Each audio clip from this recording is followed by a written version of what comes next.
Good morning everyone. নিশ্চয় সকলোৱে ভালে আছে আৰু মই আজি আপোনালোকৰ বাবে জেনেৰেল নলেজৰ ওপৰত কেইটামান গুৰুত্বপূৰ্ণ প্ৰশ্ন লৈ আহিছোঁ। আমাৰ প্ৰথম প্ৰশ্ন হৈছে, ভাৰতৰ ৰাষ্ট্ৰীয় পিতা বুলি কাক কোৱা হয়? উত্তৰ, মহাত্মা গান্ধীক। পিছৰ প্ৰশ্ন, মহাত্মা গান্ধীৰ সম্পূৰ্ণ নাম কি আছিলে? উত্তৰ, মোহনদাস কৰমচাঁদ গান্ধী। তাৰ পিছৰ প্ৰশ্ন, ভাৰতৰ ৰাষ্ট্ৰীয় গান কি? উত্তৰ, জন গণ মন। 4 নম্বৰ প্ৰশ্ন, জন গণ মন ভাৰতৰ ৰাষ্ট্ৰীয় গান কোনে লিখিছিল? উত্তৰ, ৰবীন্দ্ৰনাথ ঠাকুৰে। আমাৰ পঞ্চম প্ৰশ্ন, ভাৰতৰ ৰাষ্ট্ৰীয় গীত কোনটো? উত্তৰ, বন্দে মাতৰম। তাৰ পিছৰ প্ৰশ্ন, ভাৰতৰ ৰাষ্ট্ৰীয় গীত বন্দে মাতৰমৰ লেখক কোন? উত্তৰ, বংকিম চন্দ্ৰ চেটাৰ্জী। পিছৰ প্ৰশ্ন, অসমৰ ৰাজ্যিক গান কি?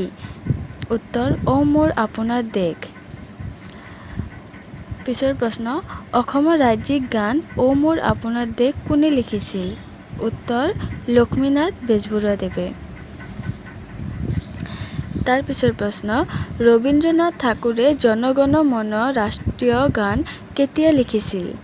উত্তৰ, 1911 চনৰ 11 ডিচেম্বৰ তাৰিখে।